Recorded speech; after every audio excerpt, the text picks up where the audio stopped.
What's up, everybody, and welcome back to my horror corner. I'm Drop Dead Fred. Hope you're all doing well, having the most excellent whatever time of day it is, and it's good to see you again. And today I have a new little segment I want to try out. I noticed that a lot of people have certain streaming services that other people don't have. For instance, I don't have Netflix, but just about everybody else does. I have Shudder. A lot of people don't have Shudder. I have Amazon Prime. A lot of people don't have Amazon Prime. I don't have Hulu, and so forth. You get what I'm saying. But there's a few out there that are free for people to use, and one in particular that I want to go ahead and talk about is Tubi. Free to use, just sign up with an email address, and all you gotta freaking endure, besides the horrendous movies that they have, is little ad breaks in between, which is no big freaking deal. It's like watching cable TV.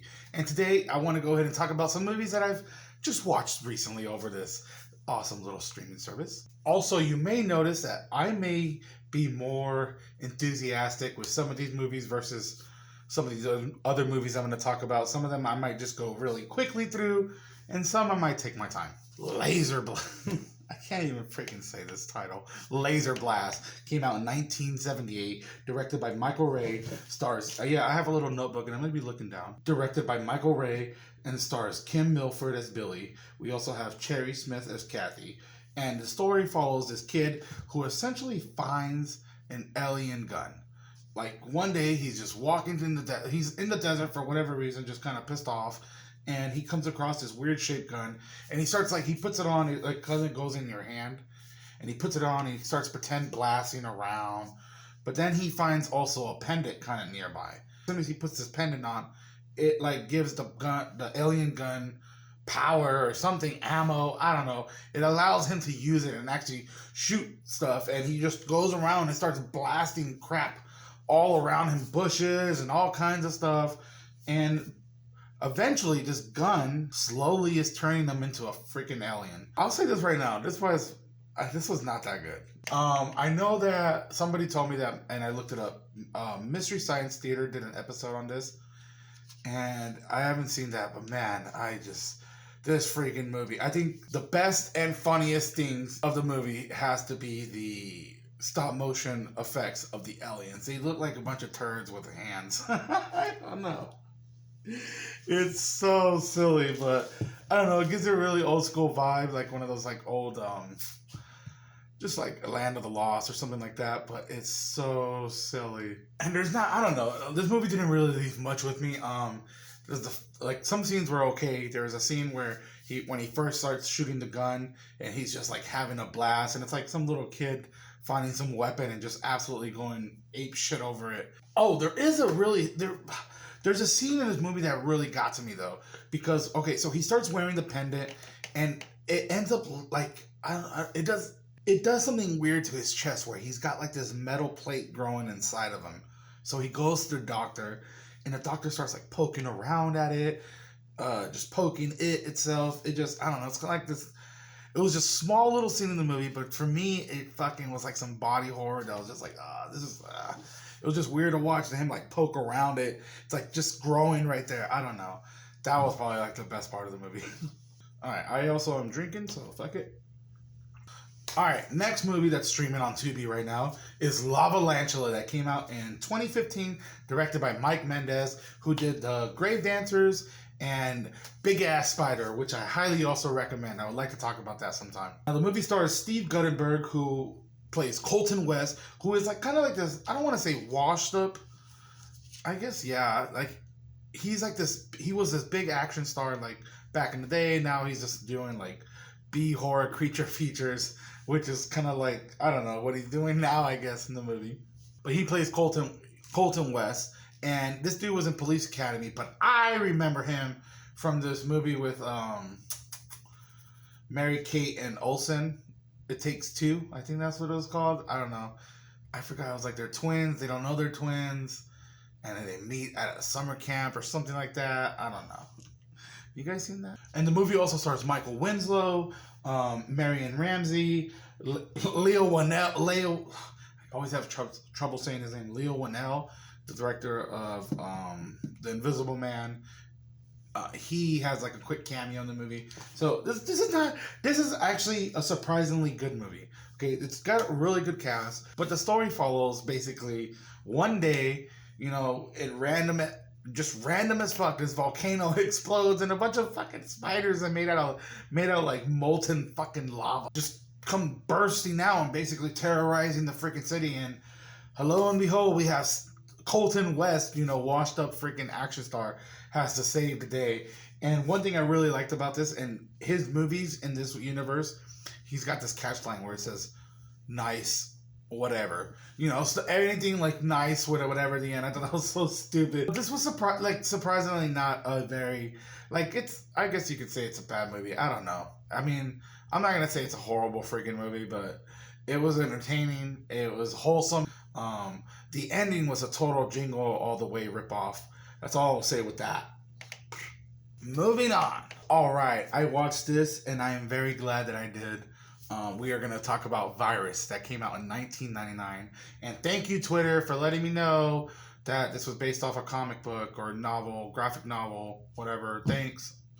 Jeez Louise, like I'm not going to look stuff up. I'm just joking. Came out in 1999, directed by John Bruno, stars Jamie Lee Curtis. All right, we got like an ensemble cast almost here. We got Jamie Lee Curtis, Donald Sutherland, William Baldwin. So yeah, we got a Baldwin up in here. Cliff Curtis, who was like freaking everything. One of the most recent things I could think of is Dr. Sleep. He was in other, like I said, he was in a lot of other things. Three Kings, Deep Rising, freaking The Meg. This guy was in a lot of ocean movies. I think he was in Blow also. So the movie starts off with this space station that's communicating with this Russian vessel out in the middle of the freaking sea. And all of a sudden you see like this electrical surge, almost like freaking what happens to the Fantastic Four.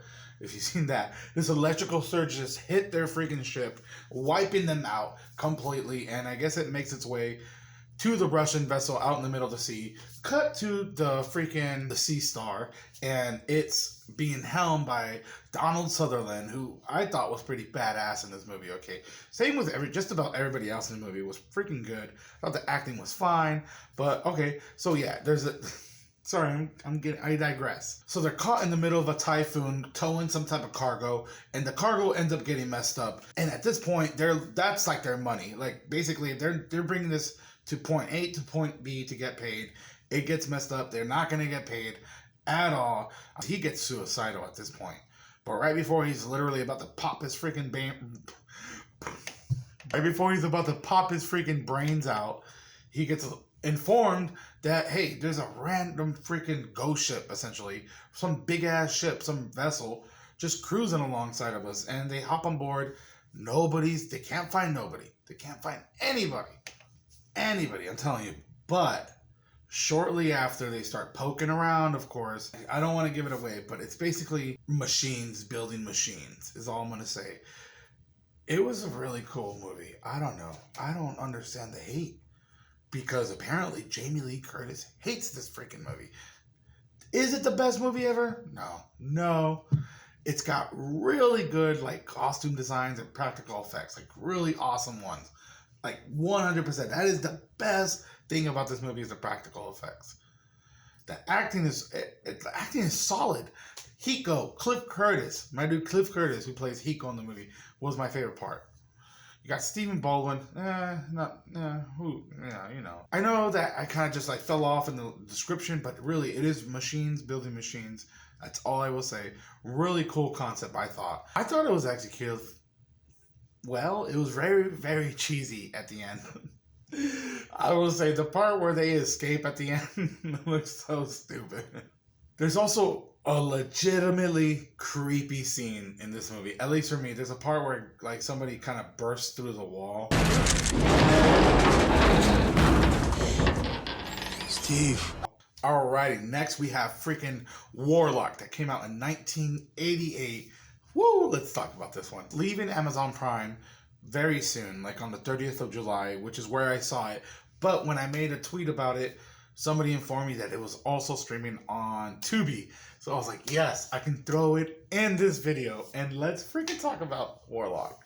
Well, it's directed by Steve Miner, who made Friday the 13th Parts 2 and 3, the movie House, Halloween H2O, Lake Placid, plus a bunch of other stuff, but that's like the big ones that I just named. And stars Laurie Singer as Cassandra with a K. It also stars Richard E. Grant, who plays Redfern, the witch hunter, who was in the last few episodes of Loki. I did not even recognize that was him. Holy smokes. And the movie also stars Julian Sands as the warlock himself, who was in the movies like Arachnophobia, Phantom of the Opera, the 98 version. And somebody actually told me about this movie I never heard of, Boxing Helena. If anybody's heard about that one, let me know. Came out in the early 90s, but I read the synopsis and it sounded really interesting. And the movie starts off with my dude in the 1600s about to be sentenced to death. Redfern's getting a little smug, which I get it. You know, the dude's tied up. He's in his mind, he's like he can't do anything, so he's kind of being a little smuggish there. But Warlock is totally like, okay, well, a lot can happen in a day, dude. You need to chill out and just relax and see what I can do. And what does he do? He does some crazy spell where he gets whisked away to the freaking 20th century, along with Redfern gets whisked away too. And there, it is up to Cassandra with a K and Redfern, the witch hunter, to track down the warlock before he finds the 3 parts of the Grim Grimoire. Did I say that right? The Grim Grimoire, something like that. It's like the Devil's Bible, apparently. You find all 3 parts. It contains the actual name of God, and when spoken in reverse, it will like undo everything. So it gets very like balls to the wall crazy. But this movie is fucking awesome, dude. I absolutely love it. It's very comedic because you have this dude from the 16th century thrown into the 20th century. So he's gonna have instances where he's questioning certain objects, certain things. There's a part where they're driving after he meets up with Cassandra with a K. Now, the reason I'm calling her Cassandra with a K is because she says her name when she meets him. He's like, oh, my name's Cassandra, you know, with a K. And he just takes it so literal. So he's driving on the road with her, and of course, she's a bad driver. Like, she's literally legit a bad driver. There's already an instance that happens earlier in the movie where she almost hits an elderly lady. She's a bad driver. Tell me, must we travel on just one side of the roadway, or is it whichever we choose? Yeah, it's just one side. Which side might that be? The right side. And it's things like that in this movie that I just absolutely loved about it. Also, it's very cheesy. Like, I will not lie. Especially once the warlock starts to fly and he acquires flying potion. It just gets so ridiculous. But I will say the way he acquires his flying potion is very creepy. Redfern even talks about it once they figure out what happens, but this kid goes missing in this town because the warlock finds this kid sitting by himself playing a football game, you know, a little like handheld football game.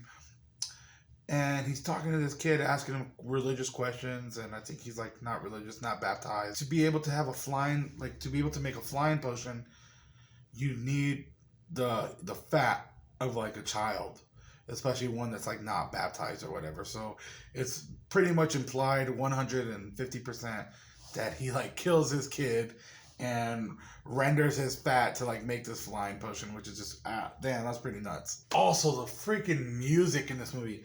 When I was watching it, the credits right there, it tells you Jerry Goldsmith composed for movies like The Omen, Star Trek. I have it right here. That's why I'm looking down. Planet of the Apes, Alien, Poltergeist, Gremlins, all these freaking theme songs. Like, holy hell! And when I was listening to this, it's just such a good score. Very fitting for a lot of the scenes. I don't know. This movie's got such a good charm to it. I don't know. I had a blast. What is it? Please do not even breathe on it. Some kind of compass? Which compass? This one here. What of it? What is it? As I say, 'tis a witch compass. Oh, you mean witch. Not witch. Enough said. Let's move on to some lesser enjoyable movies, depending on how you look at them. I got 2 more for you. I hope you're still sticking around because these are pretty bad.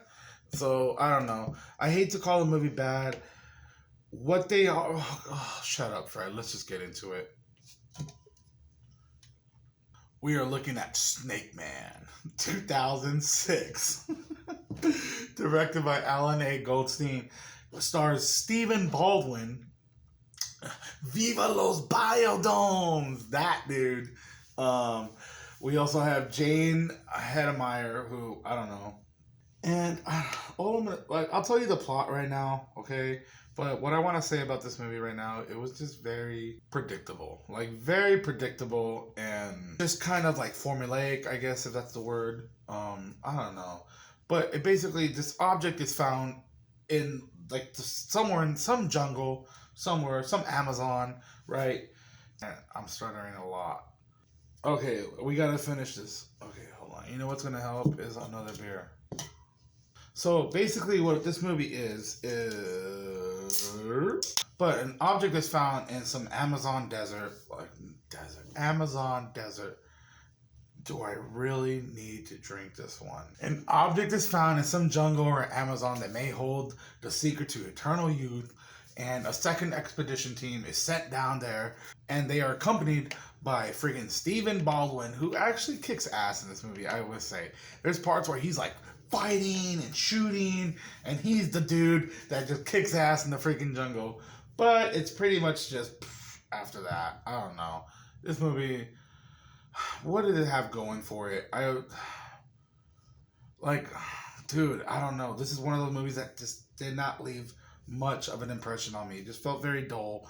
I'm pretty sure I did a letterbox review on it. I hate to say that. I don't want to shit on the movie, so that's all I'm gonna say. I felt like the movie was very dull, not too entertaining.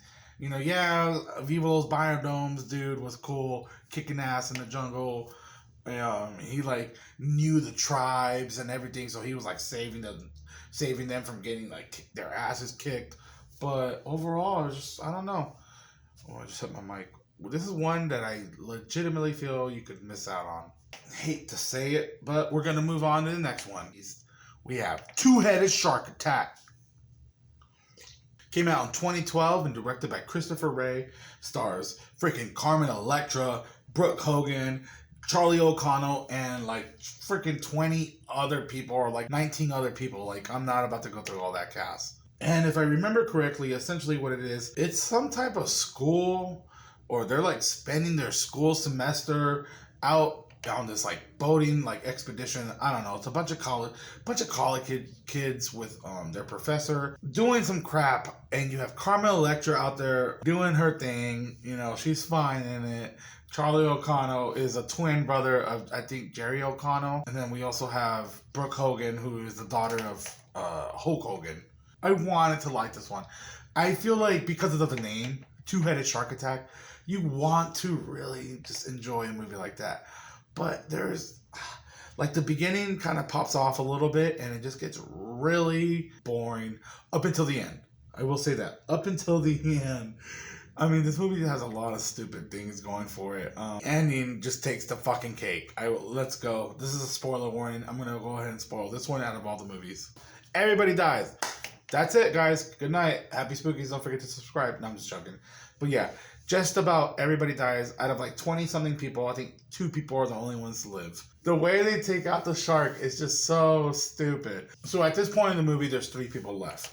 There's the 2 people that are going to live, and then there's the third person that's not going to live, and that's just dumb.